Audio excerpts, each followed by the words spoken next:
So when we've got a damaged tip guide we want to remove, and we know it's put on with hot melt glue, gentle heat, and it will just slide off. And the same with a lighter weight rod. Just a little bit of gentle heat. Take the damaged guide off. Clean up the excess glue and resin, whatever's there. So we have a nice clean piece of blank. Likewise on the heavy one.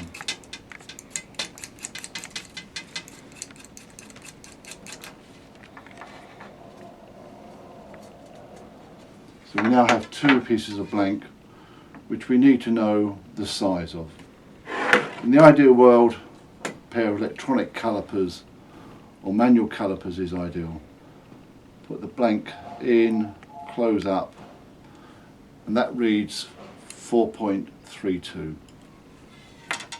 The lighter one, open, close up, just roll it to get the average round, and that is a 2.68. One way of measuring the guide. If the guide has come off easy, then a number of manufacturers, including Hopkins and Holloway, have the SEMO guide measuring card. Piece of plastic with holes and dimples of different sizes. And what you do, you just take your guide you've taken off and take it down until it fits onto one of the pegs.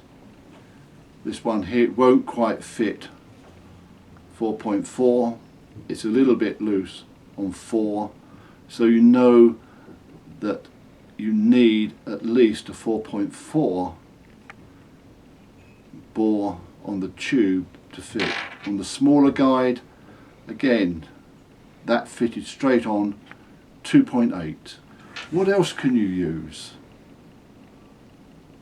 Well, if you're a bit of a DIY fanatic or just have a hand drill, you will have a drill box, hopefully, or a container with drills in.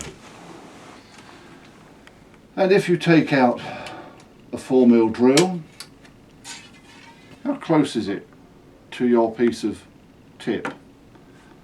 Then take your tip and see if it will fit in the hole for a 4mm drill. It doesn't, it's a bit bigger. So go up a bit, looking at 4.5mm drill. Now that's a bit too loose.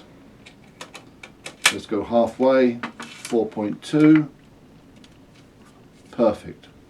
So you know the size of the drill is 4.2, you know the size of the tip of your rod to be 4.2mm.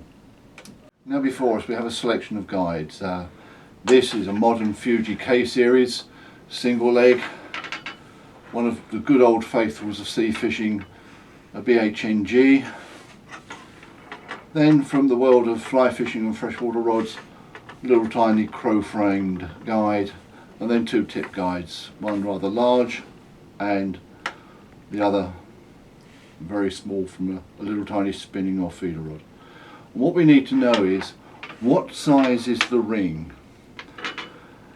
And a lot of people make the mistake of measuring the inside of the hole. And because different manufacturers use subtly different processes for the liner, whether it's aluminium oxide, zirconia or SIC, then the inner gauge can vary slightly.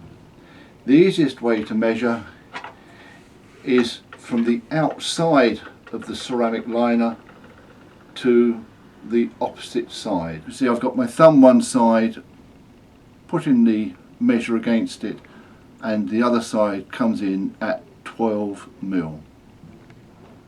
Looking at your single leg and cradled guides, you measure the outside diameter of the liner. So here, instead of looking at the front of it where the liner sits into the frame of the guide, we turn it over and we measure from the outside to the outside.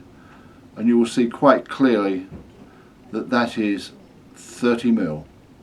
So that's a size 30 guide. This B&H G guide by Fuji has an aluminium oxide liner and then this green hard nylon shock ring. But the measurement is the same. You take the outside of the shock ring, put your measure on, and as you can see, that is a size 25 guide.